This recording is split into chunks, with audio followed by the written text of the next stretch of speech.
Have you ever met a celebrity but acted like you didn't know them? I watched my mom slowly dying over FaceTime for months because I couldn't make enough money to go see her. She wanted to pay for my plane ticket, but I knew she wouldn't be able to afford her treatment if she did, so I begged her not to. I promised I'd come see her soon and started constantly picking up shifts at the restaurant I worked at. But one night, her doctor phoned me, telling me he wasn't sure if she had much longer. She had started coughing up blood, but didn't want me to know, so I wouldn't worry.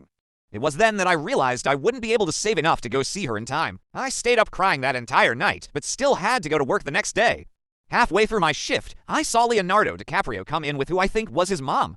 I could tell he didn't want to be bothered because he had a hat, sunglasses, and unshaven.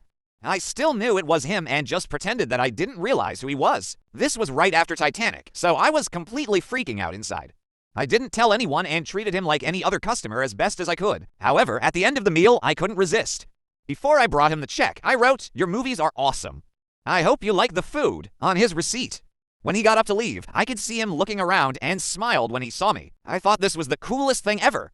And when I went to go clean their table, I saw he wrote back, "Thank you so much for not blowing my cover," and left a $500 tip. At the time, this was so much money, I thought it was an accident. I was about to go run outside to give it back, but he was already gone. I remember feeling like I literally couldn't breathe and just tried to act normal.